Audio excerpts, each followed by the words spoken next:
Senhoras e senhores, sejam muito bem-vindos ao Cartão Black Podcast e hoje realmente é o episódio mais especial, pelo menos para mim, porque a gente está recebendo aqui uma pessoa que eu pensei desde o início. Precisamos trazer essa pessoa aqui, porque essa pessoa realmente foi uma grande inspiração para mim. E se hoje, você que me acompanha, se você me admira, saiba que tudo começou com esse professor. Se não fosse o Nelson na minha vida, eu talvez estivesse em outro caminho. E, por incrível que pareça, eu aprendi a empreender com ele. A partir do grupo de pesquisa, ele me ensinou a ter disciplina, compromisso, saber delegar tarefas. Então, realmente, aproveitem o que vocês vão ouvir aqui, porque, para mim, está sendo um momento muito especial e eu tenho certeza que vai ser para vocês também. É uma grande referência que a gente recebe aqui na mesa e a gente tem que ser muito grato pelos momentos que a gente vai passar com essa pessoa por aqui. Edu? Eu vou quebrar totalmente o protocolo, apresenta. Pode apresentar esse cara fenomenal que te deixa completamente fora de Essa questão. pessoa, além de ser profissional de educação física, mestre, doutor, pós-doutora, tu não vai me pedir para dizer quais são os mestrados e doutorados, porque minha memória não é tão boa assim, mas além de tudo isso, um treinador incrível de pessoas. Eu já conheci muitas pessoas que passaram pelo teu grupo de pesquisa, passaram por ti como professor, como orientador e se tornaram profissionais de educação física e seres humanos fenomenais. Então a gente está aqui hoje com o professor Nelson Todi, professor da PUC, professor da Universidade Alemã do Esporte de Colônia, que dá aula de mestrado em inglês, o mesmo mestrado que eu me formei, inclusive. Professor Nelson, seja muito bem-vindo ao nosso programa e muito obrigado. Pô, um prazer, né? Um prazer. Guerin, pô, a gente tem uma história bacana também junto, mas também é inegável, não, né? Não tem como concorrer com ele, né? Com o Merlin, que aliás, as primeiras referências que eu tenho do Merlin é dessa generosidade, né? Que ele está dedicando agora a mim, né? Foi assim que eu conheci o Merlin. O primeiro aniversário do Merlin que eu presenciei, sabe qual era o presente dele? Convidar todas as pessoas que estivessem no aniversário dele a doar sangue, né? Foi assim que eu conheci o Merlin. A primeira coisa que me chamou a atenção dele, né? Então, essa generosidade, quando ele me apresenta, né? É uma coisa que sempre teve presente nas ações dele com as pessoas que estavam à volta dele, e comigo nunca foi diferente. Sempre foi muito generoso comigo, como está sendo agora ao me apresentar aí para a galera que nos acompanha. Por isso que a gente combinou que a gente sempre apresenta, mas quebrei totalmente o nosso processo aqui para ele conseguir fazer isso aí, que eu tenho certeza que é muito importante para ele. E agora, calma aí, também é um prazer enorme te ter aqui comigo, te ter aqui com a gente. Tu é uma referência, a gente conversou nos bastidores ali. Tu não sabe o quão bem e o quanto tu agrega na vida de um acadêmico, que eu comecei com 17 anos na faculdade, tu me deu aula com 17, 18 anos, e expressões tuas me acompanham até a vida, até hoje, como a gente brincou, né? O faz, mas faz sorrindo. E eu ensino isso e eu conduzo assim. E eu falo isso para os meus professores, para os meus alunos, para as pessoas que estão em volta de mim. Não te preocupa, faz sorrindo que é melhor. É isso aí. Fica tudo mais fácil. Fica tudo mais fácil. Ou menos difícil. Pode ser. Aí, vem. Mas, prof, deixa eu puxar aqui. Te recompõe aí, te recompõe. Vai ser um programa muito especial. Te recompõe, prof. Seja bem-vindo então ao Cartão Black Podcast. Vamos motivar a galera a ser melhor. E sorrindo se for melhor. Como é que começou a história do Nelson, lá atrás, para a educação física? O Nelsinho. É assim, inclusive, né, Guerin, eu mais do que nunca nesses últimos tempos, né, como professor, eu me apresento em aula para qualquer turma nova como Nelson. Porque uma coisa eu aprendi tarde, mas aprendi que diploma não atesta caráter nem competência. Bom, então eu não vou ficar aqui, ainda bem que o Merlin não resolveu ficar dizendo o que eu tinha feito em detalhes, porque daí que se cria uma expectativa para quem está ouvindo e não me conhece, de, esse cara é o cara. Não, só um pouquinho. Eu posso ser uma pessoa que o Merlin gosta, mas não é pelos meus títulos, é por alguma coisa que eu represento para ele, pela pessoa que é ser humano que eu sou. Então, primeiro, sim, Nelson, vamos falar do Nelson. Bem, o Nelson é um cara como vocês, né? É um cara que, quando começou com a educação física, não tinha a mínima ideia que era a educação física o caminho dele, eu também tinha minhas dúvidas, minhas incertezas. E todas as buscas que eu procurei, né, para ter respostas do que eu faria, nenhuma apontava para a educação física. Nenhuma. Né? Então, na época, a gente tinha orientadores educacionais para fazer aqueles testes para ver a profissão, né? E eles apontavam medicina ou apontavam música. Coisas absolutamente diferentes, né? Mas que a medicina, talvez pelo cuidado com as pessoas, a preocupação com os seres humanos já estava presente em mim. Mas a música era curioso, porque eu sempre fui um admirador da música, mas não tinha me tornado músico ainda. Eu me tornei músico depois. Né? Nesse período que eu entrei na faculdade, eu comecei a me dedicar à música também. Inclusive profissionalmente. Né? Eu atuei como músico uma época, pouca gente sabe disso. Tu sabia disso? Não, então estamos sabendo junto agora. Mas não era uma coisa que eu queria como profissão. Então, essas coisas estavam descartadas. A medicina, porque eu não estava à altura para passar no vestibular em medicina, porque eu tinha sido um aluno medíocre no ensino médio, no colégio. Eu era um aluno...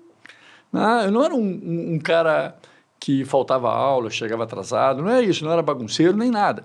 Mas eu era um cara que o colégio para mim era complicado, não fazia sentido o que eu tinha. Nota 6. Pô, quem dera, porque a nota 6 me aprovaria. Eu reprovei os 3 anos do ensino médio. E eu posso falar isso, e é bom falar dessas coisas. O senhor reprovou? Reprovei os 3 anos do que a gente chamava na época de segundo grau. Então, era inconcebível pensar em fazer medicina. Que isso, vou fazer medicina? Como? Não tinha mesmo. E eu não tinha nada a ver. Tá, só uma pergunta agora. Que música que o senhor tocava? Só pra ficar Nunca toquei instrumento nenhum. Tá, mas como é que... Eu cantava. Estão com vocês agora. Cantava muito bem. E cantei profissionalmente. Tá, Ganhei dinheiro cantando, para tu ter uma ideia. E que estilo musical? Músicas renascentistas. Renascentistas? São músicas do outro mundo, né, que não pertence mais ao mundo de vocês. Né? Tá, entendi. Pensei que ia ser cantando funk, prof. Não, MC Nelson. MC Nelson. Aí tu já viu. Mas, em algum momento, num desses testes vocacionais, como a gente chamava, apareceu a educação física. Do nada? Do nada. Daí como apareceu, fazia sentido para mim. Eu jogava basquete, sempre gostei de futebol, sempre gostei de esporte, de modo geral, sempre jogava qualquer coisa. Né? Nunca fui destaque em nada, mas gostava, me dava bem com o esporte, vivia o esporte desde pequeno, ou seja, fez sentido para mim. Né? Sim, deu um brilho, né? Deu um brilho. O principal esporte que tu praticava era o basquete. Bem, aí eu entrei na faculdade. Fui fazer vestibular para educação física, passei. Isso que ano, prof? 1984. 84, o senhor... Ninguém era nascido, eu acho que o pessoal que está ouvindo aí em casa está ouvindo. Né? Não. Mas olha, 1984. Já tinha faculdade de educação física. Faculdade. E qual que era? Era o IPA, porque eram 2 opções. Né? Ou só tinham 2. Ou tu fazia na Federal, na URGS, ou tu fazia no IPA, que era de noite. Como eu trabalhava desde os 14 anos, eu tinha carteira assinada, eu trabalhava numa escola. Né? Então, eu fui de tudo. Né? Office boy, eu imprimia trabalho, datilografava trabalhos para os professores, ajudava na escola, eu era um colaborador da escola. Tu era o Severino da escola. Tu fazia de tudo, né? Eu faço tudo. Mas isso também foi uma experiência importante para mim, que eu só fui me dar conta depois, mas talvez a gente possa voltar a falar nisso mais adiante. Mas aí entrei para poder continuar trabalhando, né? Eu gostava daquilo que eu fazia, trabalhava naquilo, então eu estudava de noite. Assim, só o IPA tinha possibilidade à noite. Então não tinha como ter o URGS, a URGS tinha os horários quebrados de manhã e de tarde. Que até hoje, né? Desde aquela época. Assim. Então era uma coisa caótica que naquele momento... E eu tinha condições de passar na URGS em educação física, que não era o mesmo grau de... Eu me dei conta, porque eu, claro, estudei, me preparei. Eu tinha um grande amigo meu que era um crânio na época de colégio. E o cara com ali o chicotinho, me ajudou a me preparar para o vestibular. Eu até vi que eu tinha alguma condição, que eu não sabia, mas me dei conta que alguma condição eu tinha, tanto que eu passei bem no IPA, que também era um vestibular rigoroso para a educação física na época. Além das questões teóricas, também tinham práticas, né? As práticas a gente tirava de letra, porque como a gente era né? Multitarefa. Sim, naquela época tinha prova prática para entrar na faculdade, né? Nos dois. Isso. Hoje já é muito diferente. Para quem está assistindo que está fazendo vestibular agora, é completamente diferente. As turmas ficam vazias. Como é que era a prova prática na época? Na URGS, muitas delas já eram eliminatórias. A primeira prova prática na URGS era eliminatória. Era subir a corda, né, só com o braço até o teto do ginásio. Então, isso no CrossFit chama legless. Né? Legless, tipo, sem as pernas. Sem as pernas, só nos braços. E aí, inclusive as mulheres, só que daí era eliminatório. Nossa. Então, tu tinha que fazer as provas físicas, no caso da URGS. Se tu não passasse na prova física, tu nem fazia a teórica. Então, era um teste eliminatório. Né? Natação, lançamento de pelota com os 2 braços, um de cada vez, salto em distância, isso na URGS. O IPA já entrava os esportes coletivos, né? Tinha a prova de ritmo e tinha uma série de provas assim para testar diferentes habilidades motoras, psicomotoras, esportivas. E para mim isso era absolutamente tranquilo na época. E a prova teórica também não tinha o mesmo nível de exigência que a URGS, mas era uma prova satisfatória para mim, acabei passando. Mas aí tem a virada de chave, né? Em algum momento, aquele cara que sentava no colégio em qualquer lugar sem sentido, na faculdade, não sei o que me deu, mas fez sentido. Eu sentava na primeira fila. Qualquer coisa que o professor falasse, eu levantava a mão. Eu gostava daquilo, eu estava curioso por aquilo, eu estava faminto por aquilo. Comecei em qualquer área, inclusive as áreas biológicas, que passaram longe da minha carreira profissional, mas no início, no curso, era o que me fascinava. Eu adorava fisiologia, anatomia, cinésio. Não deixa o Luciano Castro ouvir isso, né? Mas assim, cinésio era fantástico, cara. Eu achava aquilo magnífico, era um troço, que bacana. O movimento humano era fascinante desde o início. Se fascinou na educação física. E essas coisas mais biológicas era no primeiro momento que me fazia cabeça, não era nem tanto o esporte. Eu gostava de praticar, mas ali, como estudo, o que me fascinava era essa área biológica. Fenomenal. Mas aí as experiências foram me levando para outra coisa, né? Então, os primeiros trabalhos, a área escolar, recreação, psicomotricidade, o basquete, aí a escola e o esporte falaram mais alto e foi por onde eu caminhei durante 13 anos profissionalmente. As minhas primeiras experiências foram escolares e como treinador de basquete. Escola de educação, ensino fundamental e médio. De cabo a rabo. Educação infantil ou ensino médio. Perfeito, com educação física. Educação física escolar. Mas aí também uma curiosidade que me acompanhou na carreira também, né? Eu digo, posso falar de uma carreira porque eu já estou no fim dela, né? Já está indo para os finalmente, né? Daqui a pouquinho eu tenho que... Não, mas peraí, indo para o finalmente é muito pesado, né? O formal... se encaminhou, está na reta final de uma carreira, mas indo para o final não, né? Não, e que reta final, né? Deixa ele a reta final. Quisera eu ter uma reta final dessa. Mas assim, eu digo de uma formalidade, quando a gente vai pensando em tempo de trabalho, né? Já tá, a gente tá falando mais para o fim. Né? Isso. A gente está falando de quanto tempo de trabalho com a educação física? Eu comecei a atuar profissionalmente na educação física no segundo semestre do curso. Então, a gente tá falando de 85. 85. Não, 84,2. Porque naquela época, uma escola me contratou com carteira assinada, porque a legislação permitia isso na época. Contratar uma pessoa... um contrato emergencial. Então, eu fui contratado naquela época numa escola e num clube, né, para trabalhar com basquete. Os 2 contratos formais, ainda que eu fosse estudante. Estudante, no caso. Então, essas foram as minhas primeiras caminhadas, né, de ação, foram por aí. Estamos falando de 94, 2004, 40 anos. Aí tu fez as tuas contas e tu tá vendo que eu tô ficando velho, né? Não, então, experiente, pode ser? Tu chama como tu quiser. Eu não me ofendo com isso, porque eu não acho que a expressão velho seja ruim. Né? A minha bisavó brigaria, ela diria que não é velho, são os trapos, ela diria. Né? Eu sou antiga. Né? Então, mas velho para mim, eu não tenho problema. Eu mesmo acho que eu estou velho por algumas coisas, Mas ainda curto o que eu estou fazendo, muitas coisas que eu faço ainda fazem sentido para mim e espero que façam para os meus alunos. Então, é por aí que eu sigo, né? Mas 13 anos foi um bom tempo, foi uma boa escola para a segunda etapa da minha carreira, que foi o ensino superior.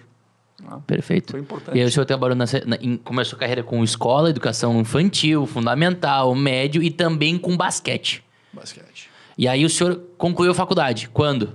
87. 4 anos. Em 4 aninhos certinho. Certinho, desculpa, né? Mas certinho todo semestre. Todo semestre certinho. Conseguiu fazer isso. Eu nunca reprovei. Né? Essa aí, de fazer o que gosta. É que aí a coisa fez sentido para ti. E eu tentei, acho que é importante, né? A gente fazia leituras bastante críticas na época. E uma delas ensinava a ideia de que a gente deveria diminuir o abismo que existe entre o que tu diz e o que tu faz. Né? Então, não adiantava eu dizer que eu gostava de educação física se eu não me dedicava a ela. Né? Hoje eu ainda falava para alguns alunos em aula, que privilégio estar na PUC, eles dizem, tá, mas que privilégio estar na PUC, mas aí tu não estuda, tu chega atrasado, tu não vem à aula. Então, peraí, só que tem alguma coisa errada. Não é um privilégio, né? Porque existe aí uma incoerência brutal que, por algum momento, por alguma circunstância, a gente entende, aceita, porque nem todo mundo tem aquela vida regradinha, disciplinada, mas também tem algum momento que tu tem que fazer a virada de chave e te dar conta, ou tu investe nisso, ou isso não vai dar em nada. Que talvez tenha sido esse momento que eu começo a fazer a transição para o ensino superior. Então, em algum momento, né, a minha vida escolar, né, a minha vida com o basquete, foi se esgotando, assim, né? Já chegou um momento que tu... E aí o quanto a educação física é maravilhosa, né? Porque a educação física é um universo de coisas, né, que a gente, às vezes, não se dá conta. Né? A educação física oferece muitas possibilidades de atuação. Né? Muitas. Então, eu fui sendo despertado pela ideia de voltar a estudar. Então, eu passei muito tempo sem voltar para a formação acadêmica. O senhor ficou 13 anos, né? 13 anos, mas aí é o seguinte, 11 anos de formado, eu voltei a estudar. Mas, assim, eu nunca deixei de fazer uma coisa que eu decidi, motivado por 2 caras que eu conhecia, que eram da educação física, antes de eu entrar, que era me manter sempre atualizado. Ou seja, quando eu entrei na faculdade, eu decidi que cada semestre do ano eu faria alguma coisa, como um curso, uma oficina, um workshop, uma palestra, um congresso, um semestre por ano. Atualização. Eu nunca, nesses 40 anos, deixei de fazer isso. Nunca. Isso é uma regra para ti. O que eu deixei foi de organizar a pasta com os diplomas, porque já não cabia mais e eu também já não via mais sentido de ficar organizando isso, porque é uma pilha de coisas. Né? Alguma vez tu teve que mexer nisso. Eu já tive que atualizar o teu Lattes, foi a coisa mais longa que eu já fiz na minha vida. Era muita coisa e eu nunca parei. Isso foi uma regra que eu estabeleci para mim e era uma regra que eu nunca me senti obrigado a fazer. Naturalmente. Era uma coisa natural, porque cada vez que eu saía para alguma coisa, eu me alimentava, eu criava redes, eu vinha com coisas novas. Então, eu não morria de tédio, nem meus alunos, nem meus atletas. Ninguém morria de tédio. Porque esse é um perigo, é uma armadilha para a carreira. Né? Quando a gente pensa assim, num tiro curto, o curso, o primeiro trabalho... Eu estou falando de um tiro curto. Mas a carreira, então vamos aí, 35 anos, 40 anos. Calma aí, cara. Tu vai morrer de tédio. Então, como é que tu não morre de tédio? Tu tem que te reinventar toda hora, tem que te alimentar toda hora, porque senão aquela rotina de sempre a mesma coisa te mata. Deixa eu te interromper um pouco, e aí o que o senhor falou é muito importante isso. Pessoas que estão formadas há muito tempo e trabalham em sala de musculação. Eu ganho pouco ou não sou valorizado. Tá, mas o que tu fez depois que tu acabou a tua graduação? Não fiz nada. Bem, não vai acontecer nada, então não tem como. É uma lógica... mas eu tenho graduação. Desculpa. Uma galera tem. E eu não estou falando em buscar uma formação acadêmica. A trilha acadêmica não é para todo mundo. Mas E é muito tentador quando tu te forma, tu relaxar e não querer estudar. Mas o que a gente falou sobre envelhecimento aqui, o órgão que nos deixa velho é o cérebro. Se o teu cérebro não tá operante, tu começa a envelhecer mais rápido. Um cérebro que se nutre de informação constante, que nem tu falou, de todo ano fazer um curso, te mantém jovem. Todo semestre. É. Então, eu acho que isso foi uma regra importante para eu me manter sempre motivado, criando redes, porque também essas redes vão te apontando possibilidades diferentes também. Total. Surge uma nova oportunidade de trabalho, uma outra frente de atuação, alguma coisa, que aí que surgiu a vida acadêmica para mim. Alguém que está te escutando agora está assim, mas eu não tenho dinheiro para investir em curso. Mas não precisa ter somente dinheiro para investir em curso. Mas eu vou te dizer o exemplo da PUC. A PUC, através da nossa escola ali, por exemplo, a Escola de Ciências da Saúde e da Vida, ela tem um sem número de eventos que não são exclusivamente da educação física, mas de toda a escola, que tem elementos que podem ser úteis para determinadas áreas do teu interesse, que são gratuitos. E as pessoas não vão, Guilherme. As pessoas não vão. Não tem desculpa. Desculpa, não tem. Participar de grupo de pesquisa não de tem. graça e tu ainda não pode paga, ganhar uma bolsa. Tu não gasta. Tu precisa investir teu tempo. Tempo. Isso sim, tu tem que investir tempo. E de acordo com o investimento que tu faz... Que é o mais precioso do que dinheiro, tu né? vai ter teu retorno. Porque, caso contrário, isso que tu acha que está te nutrindo, que é o dinheiro, o salário, que é necessário, por favor, não é disso que nós não estamos falando que não era importante. Mas se tu só foca nisso, em algum momento ele já não atende todas as expectativas que tu tem. Aí tu descobre que está ganhando pouco, que o que tu ganha não é proporcional à hora que tu está gastando nesse trabalho. Então, em que mais tu está investindo o teu tempo? Então, tem as questões de qualidade de vida, as questões de renovação, pessoal, profissional, são necessárias. Então, acho que está aqui, acho que esse é um dos elementos que eu recomendo a todo mundo, porque para mim foi bom.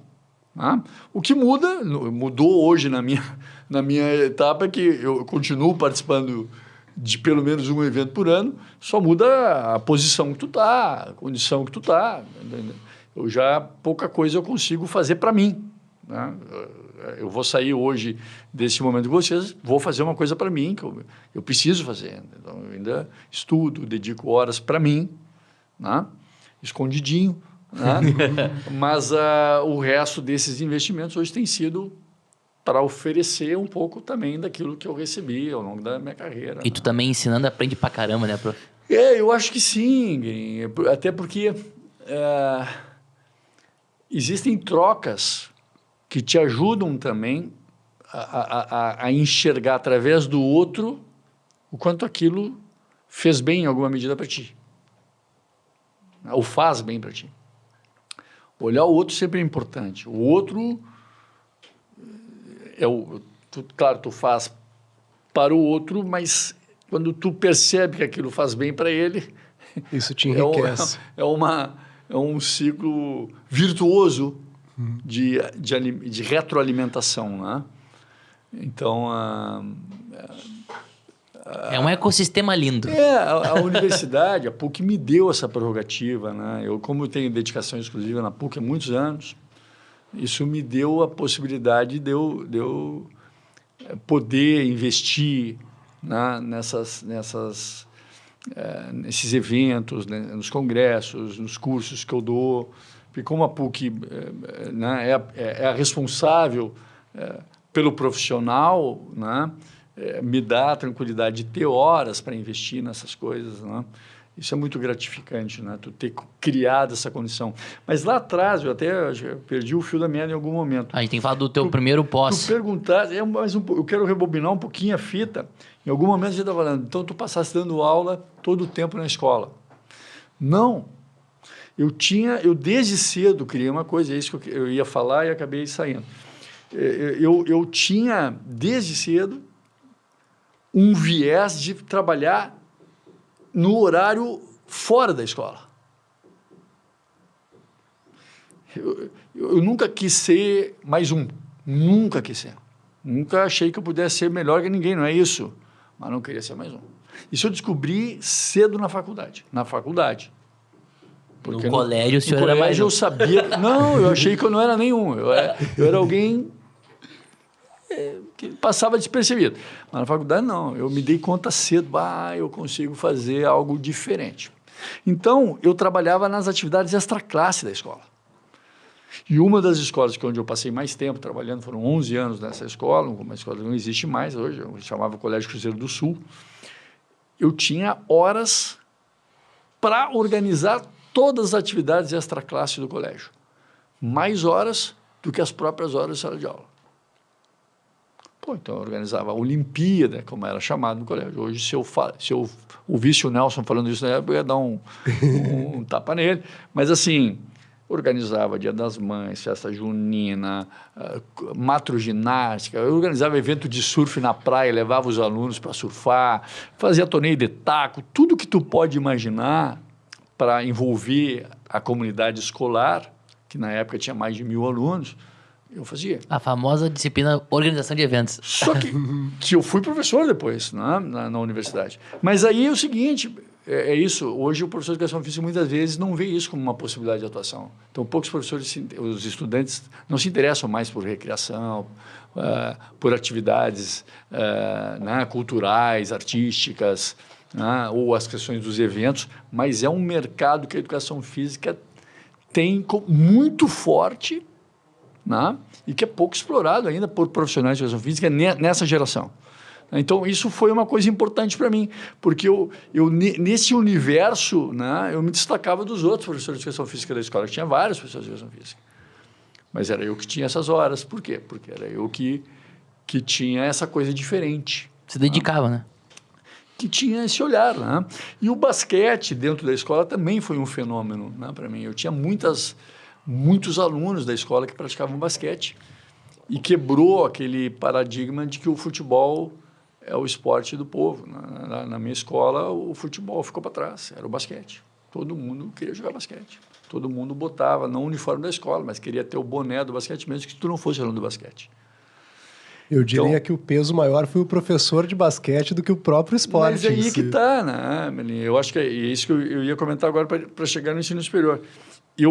Para tu aguentar essa carreira longa, essa longa jornada, tu tem que criar também o teu universo paralelo.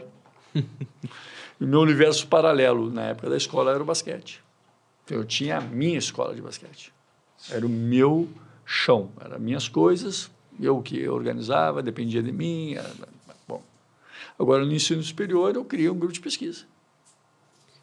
Então, claro, eu tenho aquelas coisas que todos os professores fazem, que é dar aula. Tem gente que faz isso muito bem, até melhor do que eu, mas tem algumas coisas que só eu faço. Então, eu tenho um grupo de pesquisa há 22 anos. Ali é o meu chão. Tem o meu jeito, né? A minha forma de trabalhar. Então, é o teu mundo paralelo. Esse é o meu mundo paralelo, porque daí isso me alimenta, né? E não tem rotina. É uma coisa que está sempre... Né? Algumas disciplinas tu vai dando todo semestre, né? vão virando rotinas. Né? Tu usa a mesma piada sempre, tu tem que estar te renovando, senão tu enlouquece, 30 anos. Por isso que eu digo, o sorrindo hoje, já é raro que eu fale. Porque se eu ficar 35, 40 anos falando sempre a mesma coisa, cansa, tu entende? Já, porra, aquele chavão, lá vem ele de novo. Então, essa é a fala, essa é a cara. Então tu vai te reinventando, e por isso que é importante tu sair, fazer curso, viajar, para tu ir te renovando, criando novos chavões, novas coisas. Mas volta a falar, prof. Volta a falar, tu vai ver que... Não, mas eu falo às vezes. Não, fala, mas volta a falar que nem o senhor falava. Você vai ver que tem que fazer sorrindo, porque se não for sorrindo não vale a pena. Isso aí. Os alunos não têm noção do privilégio que é ouvir isso todas as aulas. Pode parecer repetitivo, mas é muito bom. Isso cola na cabeça. Algumas rotinas são importantes e necessárias, e eu mantenho. Receber os alunos todos os dias na porta e dar tchau para eles todos os dias na porta. Então, são rotinas que eu não abro mão. Eu me lembro até hoje da disciplina... Por mais cansativos que possam parecer. Eu me lembro até hoje da disciplina de formação pessoal. A primeira coisa que me marcou foi quando tu desenhou um quadrado no quadro e fez um pontinho fora e dentro do quadrado. E daí tu falou alguma coisa sobre estar fora da caixa. aquilo ali girou uma chave na minha cabeça que mudou completamente o meu destino dentro da educação física. Foi na primeira disciplina que tu me deu, a primeira aula. É uma armadilha que eu vou fazendo para os alunos. Né, que eu vou armando. Tu tem que também fazer... Não adianta dizer para o aluno, faz isso, faz aquilo. Tu tem que criar estratégias para que ele se dê conta disso. Acho que isso são coisas importantes, como foi necessário para mim. Em algum momento eu também precisei voltar a querer sair da caixa e foi quando, então, eu voltei a estudar. Né? Então, eu nunca parei de fazer cursos, congressos, mas voltar a estudar é retomar uma trilha acadêmica. Né? Que foi o pós daí? Aí eu fiz uma especialização, que é o primeiro pós-graduação, que aqui no Brasil é muito conhecido, que é Lato Sensu. Né? Então, eu fui fazer um curso de psicomotricidade relacional com um cara que tinha sido também uma referência para mim durante a graduação, né? Que era o professor Ayrton Negrini, que é um dos principais expoentes até hoje da área da psicomotricidade. Embora já tenha se aposentado, é difícil encontrar nomes que se sobreponham ao nome dele, né? Ou perpassem o nome dele. Eu acho que é uma referência importante, foi para mim, porque eu fui monitor dele na graduação, né? E, por algumas circunstâncias da vida, nos cruzamos de novo e eu fui fazer a especialização com ele. E aí, a coceirinha de querer de novo estudar, essas coisas, pegou. Como a especialização é muito rápida, 1 ano e meio, passou voando, foi um tapa. Né? E aí eu comecei a pensar em trabalhar no ensino superior. E o senhor ainda na escola e ainda com basquete? Eu estava na transição já, a escola estava saindo da minha vida e o basquete também. E aí o que o senhor fez? Eu fui fazer a minha especialização. E aí parou de trabalhar? Não, estava na transição. Na transição, tá. E aí eu continuava com basquete ali ainda e o colégio estava fechando, estava mal. E acabei saindo do colégio durante a especialização. E aí terminei a especialização, aí eu não parei mais. Eu engatei o mestrado e assim que eu entrei no mestrado surgiu a oportunidade de trabalhar no ensino superior. Aí, cara, foi outro mundo também, né? Se apresentou um novo mundo, só que daí eu tinha uma bagagem de experiência larguíssima, né? 13 anos de escola, esporte, né? Cheguei a trabalhar com recreação em hotel. Eu tinha uma série de experiências que daí foi fácil, né, cara? Organizei evento a vida inteira. Então, aí apareciam essas disciplinas. Tinha o basquete, tinha as questões que ainda não existia psicomotricidade. Na primeira faculdade que eu trabalhei, que foi lá em Osório, tinha. Mas no semestre depois eu entrei na PUC, não tinha psicomotricidade ainda, mas era crescimento e desenvolvimento motor. Né, que depois a Michele deu, o Rodrigo. Aí virou desenvolvimento motor. Mas quando começou, ela tinha um alinhamento com a psicomotricidade. Então, para mim, foi muito fácil dar disciplina. Né? Aí, o basquete, na PUC nunca eu dei aula de basquete. E para mim foi bom, eu estava saturado já do basquete. Eu não queria mais trabalhar com basquete. Mas tinha a recreação, que no início do curso eu trabalhei muito a recreação, pelas experiências que eu tinha tido em hotel. Eu trabalhava muito com recreação escolar. Tá? Então, acho que foi um período bacana assim também. Tu começou dando aula na Facus e quanto tempo depois tu foi para a PUC? Cara, foi no meio semestre. Bah. Mas a Facus surgiu primeiro. Isso foi em 2001. E para o pessoal que sonha em ser professor universitário, como é que é o processo de admissão numa faculdade? Olha, Melinha, o que eu vou dizer? Hoje, né, são duas frentes. Né? Eu penso assim, quando eu comecei a circular em mestrado, eram poucas pessoas que tinham mestrado. E na educação física, muito menos, portanto, não era uma exigência. Não é uma exigência ainda, né? Mas a PUC não contrata quem não tenha pelo menos mestrado. Pode, mas não contrata. Na educação física sempre foi um... Tem que ser mestre, né, prof? Não é mestrando, né? Sempre foi um critério. Teve exceções com a condição de que o professor que foi contratado terminasse o mestrado em um determinado período. Tá? Então, não é uma regra institucional, sim, mas é uma orientação para manter a qualidade. A excelência. A excelência. Tá? Essa era a ideia. Então, nunca foi contratado um professor só com especialização na educação física. Porque tem áreas também que não tinham recursos humanos com essa formação. Então, é natural que tu tenha que aceitar pessoas com outros níveis de formação. Mas já a educação física estava começando a ter algumas pessoas e pronto, né? Foi possível na PUC. O senhor participou da primeira turma da PUC, então... Eu participei da primeira turma na PUC e entrei no segundo semestre, porque as disciplinas que eu ia dar só tinham no segundo semestre. Tá, perfeito. Né? Então, no primeiro semestre... hoje não tem mais ninguém. Mas já era professor? Dos professores que trabalharam com o primeiro semestre da turma, não tem mais ninguém. A última pessoa que tinha trabalhado era a professora Sônia Gomes, né, que se aposentou. Uma pessoa que foi singular também na história do curso. Né? Teve uma trajetória de grande importância, passou pela coordenação, foi diretora da faculdade. E é uma pessoa que eu sou muito grato, né, por todas as oportunidades que ela me deu.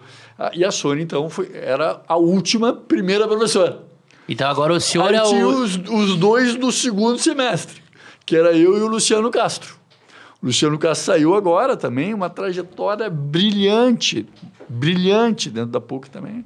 O cara que foi coordenador de curso, né? Um dos primeiros cursos de especialização, o primeiro curso de especialização mais badalado da educação física foi o Luciano que criou, o meu foi o segundo. O meu era da psicologia. O primeiro era o Luciano era craque. Né? E o Luciano, só para comentar, foi diretor da faculdade, mas ele ganhou um espaço de referência dentro da universidade muito importante, porque quando se criaram as escolas, ele foi o decano da Escola de Ciências da Saúde e da Vida. E era um cara da educação física. Que é fenomenal, né? Bem, aí o pessoal que está ouvindo aí tem que se dar conta. Né? Aquela máxima da educação física, a gente não precisa muita coisa. Não, cara, precisa muita coisa. Né? E eu dei a referência de 2 nomes que mostram isso. A professora Sônia Gomes, o professor Luciano Castro, 2 pessoas que eu tenho enorme admiração, né? E aos quais eu devo muito também das oportunidades que eu tive dentro da universidade, né? Para fazer as coisas que eu fiz e faço até hoje como professor, agora sim, mais antigo do curso. Tá, o professor Luciano, ele foi meu professor de cinesiologia e eu fui monitor em 3 semestres de cinésio com ele. Me ensinou muita coisa. Tu fez a prova da escada? Que ficava sentado, todo mundo sentado na escada e alguém subindo e descendo a escada? Fiz. Isso não existe mais, né? Essa parada que era legal. Era um excelente Só pra você entender, a prova de cinesiologia tinha que avaliar o movimento da pessoa, 60 alunos numa escada, sentados 30 de um lado e do outro, e uma pessoa subindo e descendo a escada. Troca, aí é outro. Troca, e aí outro, pra gente analisar o movimento de subida e descida de escada. E ele, com a calça, a camisa pra dentro do cinto, exatamente, olhando com o braço cruzado. Figuraça. O Luciano, né, tomara que ele esteja ouvindo aí, eu acho que é importante a gente reconhecer, né, sempre a importância das pessoas que passam pela tua vida e marcam, né? E essas 2 figuras, né, como colegas, né, de uma ética irreparável e de uma excelência profissional também impecável. Né? Então, aí o senhor entrou como professor da PUC, mestrando ou já mestre? Eu entrei já mestre. E em quê? Em Ciências do Movimento Humano. Ciências do Movimento Humano. Aí o senhor era mestre. E aí engatou o doutorado de novo. Bem, daí, essa é a vantagem de tu estar numa universidade como a PUC, né, cara? A PUC, cara... Né? E hoje eu posso falar, né, cara? Eu não tenho nenhuma... Teve momentos quando tu está começando que tu precisa ter cuidado quando tu vai falar da tua universidade.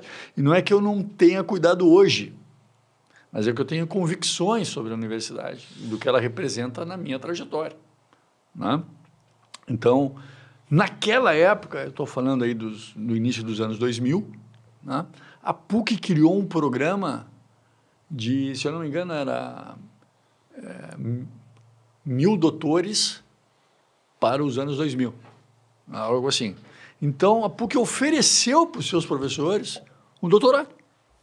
Tu tem ideia do que tu receber a possibilidade de fazer um doutorado por conta da universidade? Mas nesta universidade, cara, eu fui fazer na Faculdade de Educação, que era... A minha cabeça, né, sempre foi voltada para os aspectos educacionais. Sim, o senhor já é professor, fazia um doutorado em educação já para ter essa linkagem. Eu fiz doutorado na PUC, velho, em educação, por conta da PUC. Aí ainda tinha uma cláusula, né, assim, que dizia assim, como retribuição, né, o professor se compromete a continuar trabalhando na universidade por pelo menos 4 anos. Onde é que eu assino? Né? Porque, pô... Por 4 anos, vou fazer o doutorado e ainda tenho que continuar trabalhando por 4 anos da PUC. Pô, cara, me diz aí. E acabou se tornando... Agora, o senhor só cumpriu uns 36 anos a mais no contrato. Na PUC vão fazer 22, 23 anos vamos fazer agora. Em agosto, 1º de agosto, vou fazer 23 anos. E aí o senhor... idade do curso de Educação Física da PUC. Isso, E o senhor fez doutorado na PUC, então, dava aula e fazia o doutorado na PUC. Essa é uma loucura que só no Brasil. Não sei a resposta. Eu não sei. Nem a Sírio sabe a resposta. É que, na verdade, né, o que acontece? Né? O Brasil, a gente sabe que é tudo meio atropelado para várias coisas. Né? Não existe nenhum lugar do mundo, primeiro mundo, que vá aceitar a ideia de que tu faça um doutorado e esteja trabalhando full time. Não existe essa possibilidade. Mas no Brasil existe. Mas ainda bem que eu estava dentro da PUC, porque as minhas aulas eram na PUC, eu dava aula na PUC, ou seja... Não saía. Eu estava ali, né? Mas imagina como é que tu vai te dedicar ao doutorado se tu está dando 40 horas de aula, né? Então, dentro dessa perspectiva, claro, é um processo difícil, é um processo desgastante, é um investimento de tempo, como a gente falou, né? Mas também compensador, porque me abriu inúmeras portas. Eu, assim que terminei o doutorado na PUC, a PUC me ofereceu o contrato de dedicação exclusiva, tempo integral lá dentro da universidade. Pô, cara, isso é um diferencial importante, é um reconhecimento importante, né? Então, isso por volta de 2010? Não, 2006. 2006. 2006. Eu defendi em janeiro de 2006. Eu tinha terminado a tese no final de 2005, mas foi em dezembro, né? Então, para defender, virou o ano em janeiro de 2006. Isso tudo no Brasil. O teu pós-doutorado, e depois tu emendou o pós-doutorado? Não, o pós-doutorado veio depois. Porque, na verdade, a trilha acadêmica mesmo é até o doutorado. Sim. Né? Então, o pós-doutor não é um título formal, né? Ele é um título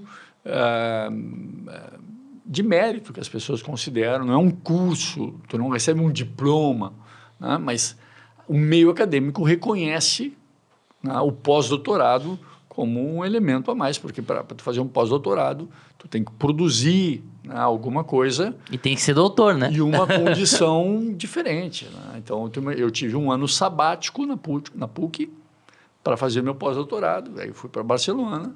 Pô, 1 ano para fazer só isso, né, cara? Porra. Então, aquilo que eu não tinha como fazer na época do doutorado, porque no doutorado eu tinha 40 horas trabalhando, produzir com excelência é muito difícil. E o pós-doutorado é em quê, prof?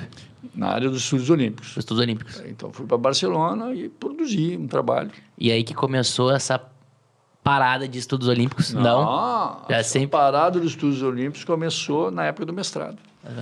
Quando eu estava no mestrado, eu entrei em 98. Não, 98 eu estava na especialização. 2001 eu terminei o mestrado. 99. Em 99 eu fui para a Academia Olímpica Internacional, na Grécia, para a sessão de jovens, sessão de jovens que se chama, da Academia Olímpica Internacional. Eu era jovem um dia, tá? Pessoal, eu não nasci com 58, tá? Só para deixar claro. Né? Então, eu tinha 34 na época, 34. E fui para a Grécia, cara. Aí para vocês terem uma ideia, eu falei que a minha ideia toda era biológica, né, no início, né? Então, a minha dissertação de mestrado era sobre a maturação biológica de jovens atletas do basquetebol. Então, essa era a minha pegada. Aí eu fui para a Grécia. Que tem tudo a ver com a psicomotricidade. Né? Aí ferrou, cara. A psicomotricidade também sempre teve sempre um viés funcionalista biológico. Só que a minha especialização foi relacional. Uhum. Aí a chave começou a virar. E aí, quando eu vou para a Grécia, acabou, né, cara? Aí eu me encontrei com algumas leituras que eu já fiz na graduação. Eu li caras da área da sociologia, da pedagogia, que eram referências no país, especialmente fora do país. Era muito, muito densa a discussão das questões humanas, sociológicas, na época que eu estudei na graduação. Mas ainda tinha para trabalhar, eu tinha pegada mais biológica.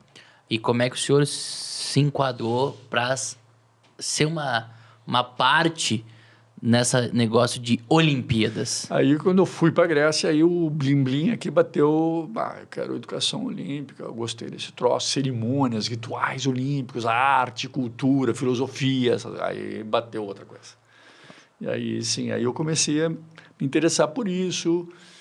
Quando eu entrei na PUC, eu entrei em 2001, 2002 eu criei o grupo de pesquisa em estudos olímpicos, né? Aí eu tinha mais essa pegada na área dos rituais e cerimônias olímpicas, eram as coisas que eu estudava na época. Veio as questões do olimpismo, que é a filosofia olímpica, a educação olímpica, eu fui me destacando com isso. Então, o meu doutorado foi em educação olímpica, foi na Faculdade de Educação por causa disso, né? Então, eu aliei o que era educação com as questões olímpicas, fazendo aquilo que a gente chama de educação olímpica. E aí não parou mais. Aí foi E como é que o senhor chegou ao cargo que o senhor porta hoje? Qual deles? Olha, cara, o que acontece? 2006, por aí, 2006, exatamente aí, eu recebi um convite para acompanhar a criação do Comitê Brasileiro Pierre de Coubertin. Foi lá em... não, como é que é o nome da cidade? Foi no Nordeste do Brasil, está me faltando o nome da cidade. Então eu fui lá conhecer. Vitória, não? Não. Não, pensei pelo Otávio, professor Otávio. Não, foi lá no Nordeste, na Vitória, Sudeste ali, né? Eu fui para lá, conheci a presidente que estava criando o comitê, me encantei com aquele troço, Coubertin, já conhecia o Coubertin, mas me aproximei dela, ela morava na Alemanha, a gente ficou em contato, essas coisas, fiquei à disposição para ajudar no comitê o que fosse possível. Um ano depois, eu ganhei uma bolsa do Comitê Olímpico Internacional para fazer uma pesquisa. Aí viajei para a Suíça, passei um mês lá estudando e fui visitar essa presidente, por curiosidade, ela era presidente do Comitê Brasileiro, mas morava na Alemanha. Eu passei uns dias na casa dela lá e aí ela me convidou para ser presidente do comitê. A minha resposta foi clara, rápida, imediata, assim, não. Não, porque eu tenho dedicação exclusiva na universidade. Eu não tenho como me dedicar a um cargo tão importante como esse, tendo dedicação exclusiva para a universidade, 40 horas. Eu não posso trabalhar para outra instituição, mesmo que seja voluntário, sendo DE. E aí, por isso, a importância da professora Sônia, do professor Luciano, porque, na época, a Sônia era a diretora da faculdade e o Luciano era o vice. Eu, ainda na Alemanha, já tinha dito que não. Liguei para a Sônia de noite e disse, Sônia, olha só, já disse que não, mas eu recebi esse convite. Disse, espera aí, chega aqui, vamos conversar sobre isso. Não fala que não, calma. Não foi, não. Mas eu já disse que não. Não, mas... Calma, diz para eles que tu ainda vai dar uma pensada. Aí cheguei no Brasil, depois do período lá em Lausanne, na Suíça, que eu estava lá fazendo esse programa de estudos, né? E aí eu fui conversar com ela, com o professor Luciano e com o pró-reitor de pesquisa, o professor Jorge Aldi, que é uma referência dentro da universidade, no estado inteiro, uma pessoa fantástica. E, em outras palavras, ele disse, tu não tens o direito de não aceitar algo que pode ser tão importante para a tua carreira, que pode ser importante para o curso de educação física, que está se constituindo ainda, e para a própria universidade, pelo aquilo que pode representar um comitê como esse. Então, eu aceitei daí, né? Foi algo extraordinário. Me lembro da minha posse, então veio a Márcia, veio um professor da Alemanha representar o Comitê Internacional, e pela primeira vez no curso de educação física, o reitor da universidade, todos os pró-reitores fizeram presente num evento da educação física, para minha posse, né? Então, estavam na mesa, aquela coisa. Foi algo, para mim, de grande relevância, não só assumir o comitê, como ter o suporte institucional naquele momento. Que era para ser exclusivo, mas estava abrindo mão para um caminho eles diziam que, então, mais pessoal, né, prof? E que pudesse trazer retorno para a universidade. Então, foi, cara. Eu comecei, estou até hoje como presidente, porque as coisas me demandam de uma maneira muito grande. A gente acabou criando, na época da pandemia, um centro da América Latina, a partir do nosso exemplo no Brasil, que eu ajudei a fundar, desenvolvi, que envolve hoje 9 países, né, da América Latina, no início eram 2. Né? E isso me levou hoje a ser o vice-presidente do Comitê Internacional Perto-Grã-Bretanha. Então, essas jornadas... Hoje o senhor é presidente do Comitê Brasileiro e vice do Internacional. Então, por isso a PUC, através do professor Aldir, especialmente, dos meus diretores, tiveram um olhar, né, uma visão, né, de que isso podia gerar essa internacionalização que acabou efetivamente acontecendo para mim, para alguns colegas e para muitos alunos que participavam da minha rede ali. E muitas pessoas não sabem, mas o senhor carregou a tocha olímpica quando veio para o Brasil. Como é que é a sensação, prof? Cara, é assim, né?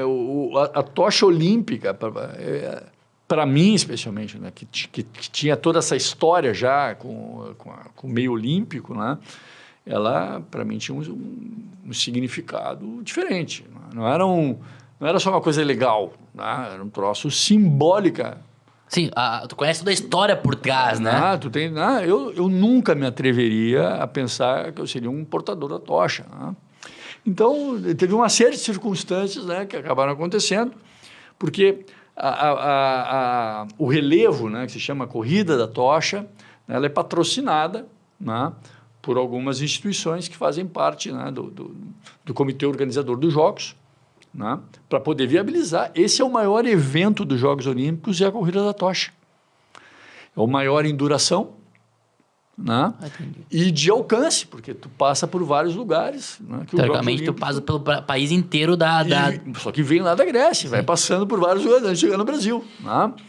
Bem, mas aí teve 2 circunstâncias, né? Primeiro, eu estava muito metido com as coisas dos Jogos. Né? O Brasil era referência e algumas referências do Brasil passaram a ser referência, era o meu caso. Então, eu recebi um convite, primeiro, do comitê organizador dos Jogos para portar a tocha e carregar ela no interior do estado. Pá, cara, enlouqueci, né, cara? Vou carregar a tocha, né? Pá, eu fiquei assim, pena que é no interior, não vou poder compartilhar isso com muita gente, talvez vou levar minha família, mas cara, eu vou carregar a tocha, né? O que mais eu posso querer, né? Só que daí, velho, surgiram várias iniciativas dos patrocinadores, fazendo campanhas para escolha de pessoas que pudessem carregar a tocha. E aí, quando eu falo, né, de generosidade, que foi como a gente começou falando hoje, né, veio um cara chamado Gabriel Melim, que então descobriu que uma dessas campanhas era feita pelo Bradesco. Né? Eu acho que essas coisas a gente tem que falar, cara.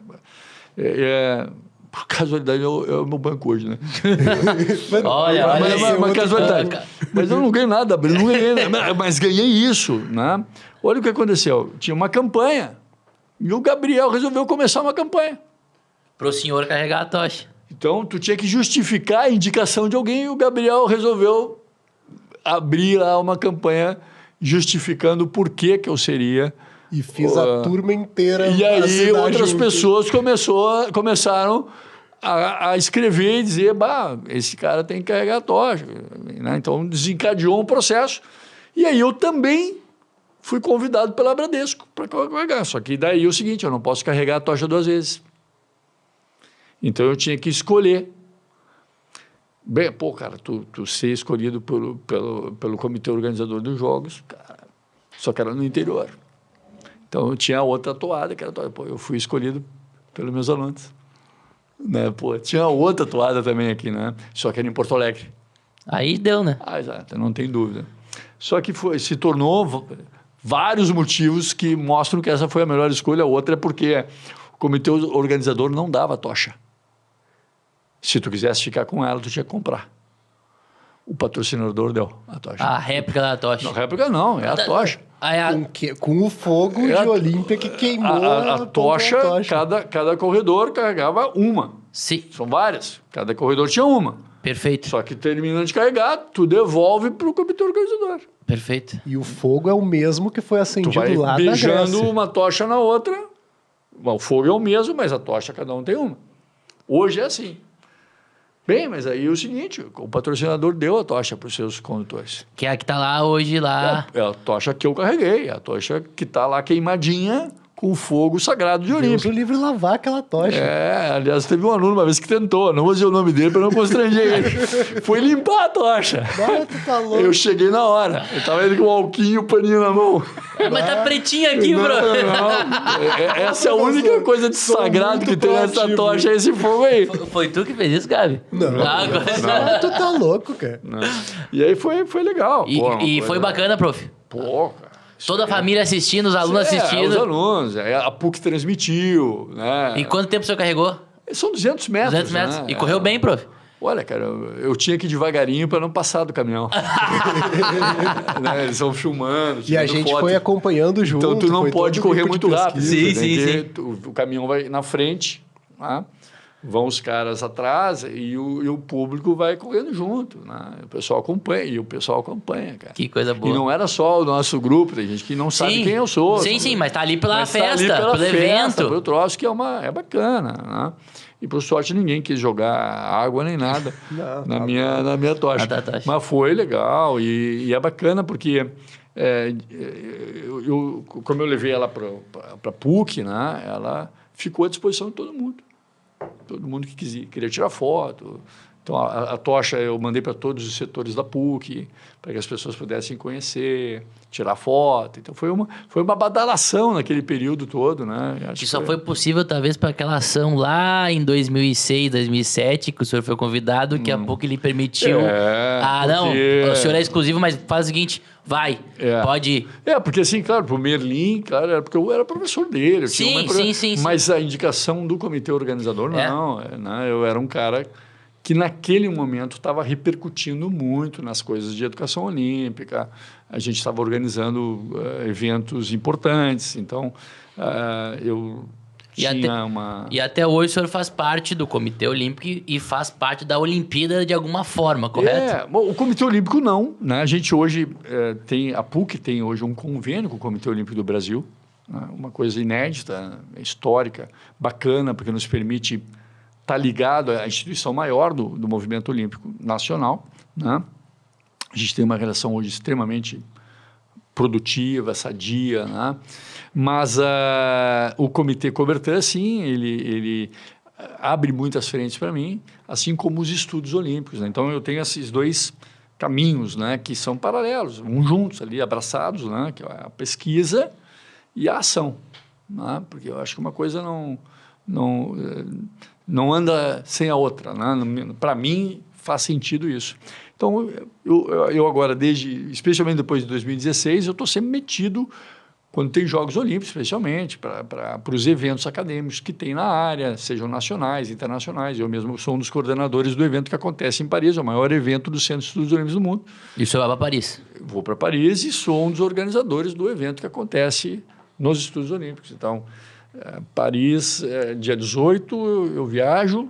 Nós vamos numa delegação de 6, são 3 professores da PUC, 3 diplomados e 2 professores, os dois são da psicologia, 4 da educação física, porque o nosso grupo sempre foi um grupo interdisciplinar, né? A PUC tem essa característica também. A gente lançou, mais uma vez, reeditamos aquilo que a gente tinha lançado em 2016, que é a PUC Olímpica. Então, a PUC Olímpica está fazendo uma série de ações,